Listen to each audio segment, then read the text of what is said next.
साईं जीवनमाला प्रस्तुत करते हैं श्री साईं सच्चरित अध्याय 10 कथा मेरे साईं की। ओम साई राम। स्वागत है आपके अपने चैनल साईं जीवनमाला पे। तो मैं हूँ राम गुप्ता।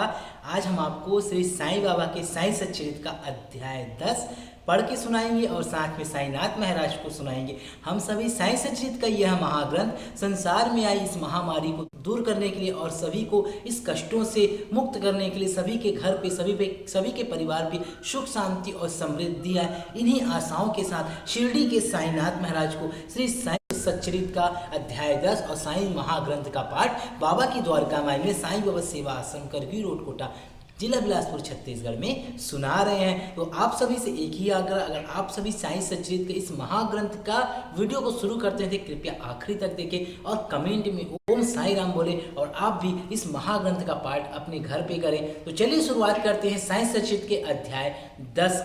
श्री साईं सच्चरित अध्याय 10। श्री साईं बाबा का रहन सहन। पटिया शिरडी में निवास, उनकी उपदेश, उनकी विनयशीलता, नानावली और सुगम पथ। प्रारंभ। श्री साईं बाबा का सदा ही प्रेम पूर्वक स्मरण करो, क्योंकि वे सदा दूसरों के कल्याणार्थ तत्पर तथा आत्मलीन रहते थे। उनका स्मरण करना ही जीवन और मृत्यु की पहली हल करना है। साधनाओं में यह अति श्रेष्ठ तथा सरल साधना है, क्योंकि इसमें कोई द्रव्य व्यय नहीं होता, केवल मामूली परिश्रम से ही भविष्य नितांत फलदायक होता है। जब तक इंद्रियां बलिष्ठ है तब इस साधना को आचरण में लाना चाहिए। अन्य सभी देवी देवता तो भ्रमित करने वाला है, केवल गुरु ही ईश्वर है। हम उनके ही पवित्र चरण कमलों में श्रद्धा रखनी चाहिए। वे तो हर इंसान के भाग्य विधाता और प्रेममय प्रभु हैं। जो अनन्य भाव से साईं की सेवा करेंगे वे भव सागर से निश्चय ही मुक्ति को प्राप्त होंगे। न्याय अथवा मीमांसा या दर्शन शास्त्र पढ़ने की भी कोई आवश्यकता नहीं है। जिस प्रकार नदी या समुद्र पार करते समय नाविक पर विश्वास रखते हैं, उसी प्रकार का विश्वास हमें भव सागर से पार होने के लिए सद्गुरु पर करना चाहिए, साईनाथ पर करना चाहिए। सद्गुरु तो केवल भक्तों के भक्ति भाव की ओर ही देखकर उन्हें ज्ञान और परमानंद की प्राप्ति करा देते हैं। गत अध्याय में बाबा की भिक्षावृत्ति, भक्तों के अनुभव तथा अन्य विषयों का वर्णन किया गया है। अब पाठकगण जाने कि श्री साईं बाबा किस प्रकार रहते थे, शयन करते थे और शिक्षा प्रदान किया करते थे। चलिए अब हम आपको साईनाथ महाराज का विचित्र विस्तर, जो आपने देखा होगा साईं बाबा की वस्तु संग्रहालय में बाबा का विस्तर और पटिया है जिसमें बाबा शयन किया करते थे। चलिए उसकी हम आपको कथा बताते हैं। पहले हम यह देखेंगे कि बाबा किस प्रकार शयन किया करते। पहले हम यह देखेंगे कि साईनाथ महाराज किस प्रकार सोते थे, शयन करते थे। श्री नाना साहब डेंगले एक 4 हाथ लंबा और 1 हथेली चौड़ा लकड़ी का तख्ता श्री साईं बाबा के शयन के हेतु लाए। तख्ता कहीं नीचे रख कर उस पर सोते, ऐसा न कर साईं बाबा ने क्या किया, पुरानी चिंदियों से मस्जिद की बल्ली से उसे झूले के समान बांधकर उस पर शयन करना प्रारंभ कर दिया। चिंदियों के बिल्कुल पतली और कमजोर होने के कारण लोगों को उसका झूला बनना एक पहेली सी बन गया। चिंदियाँ तो केवल तख्ते का भी भार सहन नहीं कर सकती थी, फिर वे बाबा के शरीर का भार किस प्रकार सहन कर सकेगी। जिस प्रकार भी हो यह तो राम ही जाने, परंतु यह तो बाबा की एक लीला थी। जो फटी चिंदियाँ तख्ते तथा बाबा का भार संभाल रही थी। बाबा को तख्ते पर बैठे या शयन करते हुए देखना देवताओं को भी दुर्लभ दृश्य था। सब आश्चर्यचकित थे कि बाबा किस प्रकार तख्ते पर चढ़ते होंगे और किस प्रकार नीचे उतरते होंगे।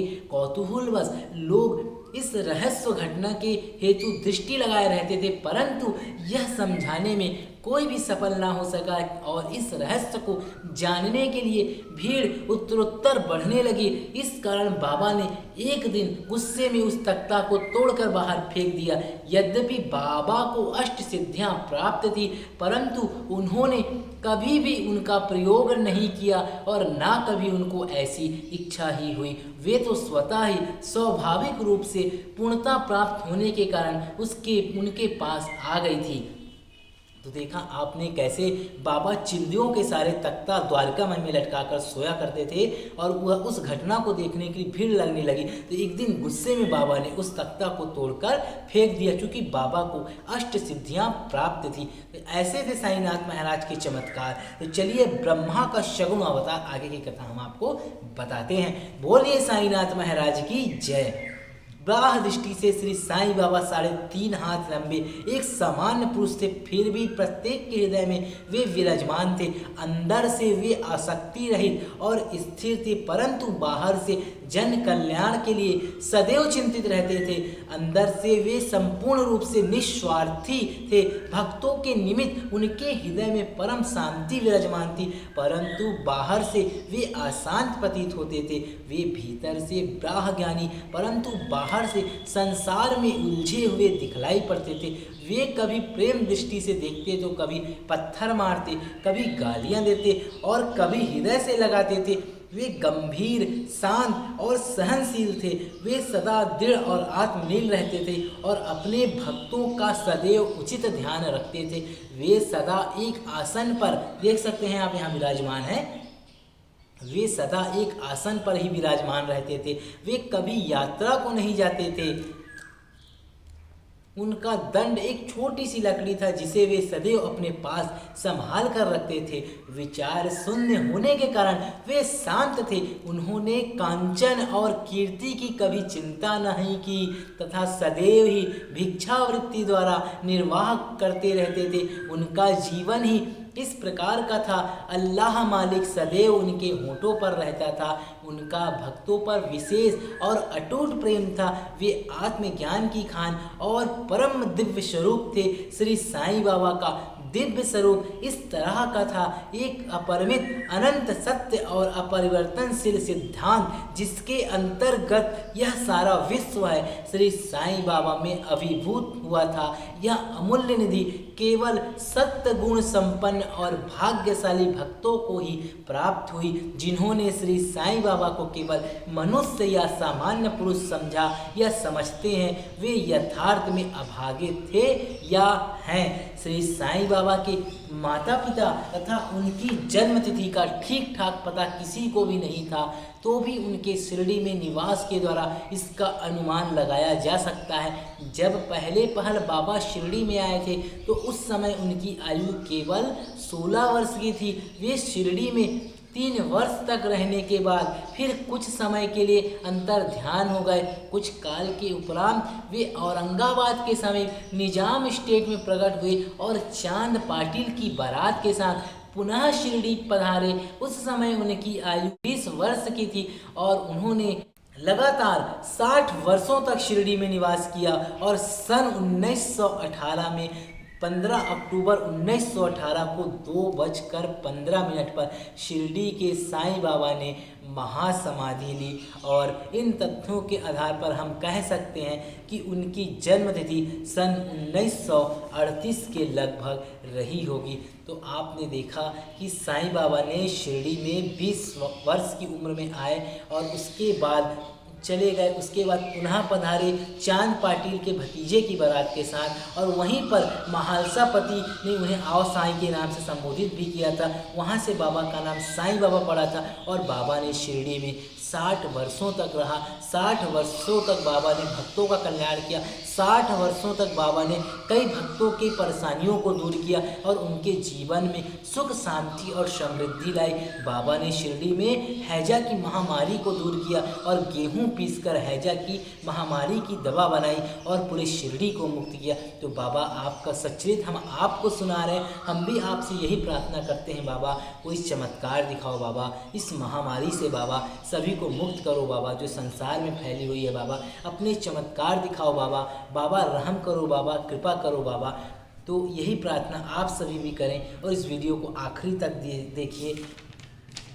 आगे का जो कथा है बाबा का ध्येय और उपदेश। 17वीं शताब्दी 1608-1681 में रामदास प्रकट हुए और उन्होंने यवनों से गायों और ब्राह्मणों की रक्षा का कार्य सफलतापूर्वक किया, परंतु 2 शताब्दियों के व्यतीत हो जाने के बाद हिंदू और मुसलमानों में वैमनस्य बढ़ गया और इसे दूर करने के लिए ही श्री साईं बाबा प्रकट हुए। उनका सभी के लिए यही उपदेश था कि राम जो हिंदुओं का भगवान है और रहीम जो मुसलमानों का खुदा है एक ही है और उनमें किंचित मात्र भी भेद नहीं है। फिर तुम उनके अनुयायी क्यों पृथक पृथक रहकर परस्पर झगड़ते हो? अज्ञानी बालकों, दोनों जातियां एक साथ कर और एक साथ मिलजुल कर शांत रहो, शांत चित्त से रहो। इस प्रकार राष्ट्रीय एकता का ध्येय प्राप्त करो। कलह और विवाद व्यर्थ है, इसलिए ना झगड़ो ना परस्पर ही प्राणघातक ही बनो। सदैव अपने हित तथा कल्याण का विचार करो। श्री हरि तुम्हारी रक्षा अवश्य करेंगे। यदि तुम किसी तरह सफल साधक नहीं बन सकते तो तुम्हारा जन्म व्यर्थ है। तुम्हारी कोई कितनी ही निंदा क्यों ना करे, तुम उसका प्रतिकार ना करो। यदि कोई शुभ कार्य करने की इच्छा है तो सदैव दूसरों की भलाई करो। संक्षेप में यही उपदेश साईं बाबा का था। उपयुक्त कथानुसार आचरण करने से भौतिक तथा आध्यात्मिक दोनों ही क्षेत्रों में तुम्हारी प्रगति होगी। तो अब साईं सच्चित का अध्याय 10 जो हम पढ़ रहे हैं, सच्चिदानंद सद्गुरु श्री साईनाथ महाराज बाबा की विनयशीलता, आगे का जो पाठ हम अगले वीडियो पे आप लोगों के समक्ष लेकर आएंगे। बोलिए श्री साईनाथ महाराज की जय। तो बाबा आप सभी का यह महाग्रंथ हमने पढ़ रहे हैं भक्तों के कल्याण के लिए। आपसे हम प्रार्थना करते हैं बाबा संसार में आ रही विपदाओं को दूर कर सुख शांति और समृद्धि के दिन लाइए। बोलिए साईनाथ महाराज की जय। ऐसा पाठ और ऐसा प्रार्थना आप भी करें। अगर आप भी साईं सच्चित के महाग्रंथ में जुड़ना चाहते हैं दिए गए नंबर पे हमें व्हाट्सअप कीजिए। चलिए फिर मिलते हैं अगले के पार्ट पे, अगले वीडियो पे, और आप सभी पे साईनाथ की कृपा बनी रहे, यही आशाओं के साथ। ओम साई राम। श्री साईं सच्चरित की यह पावन कथा अभी जारी है। अगले अध्याय में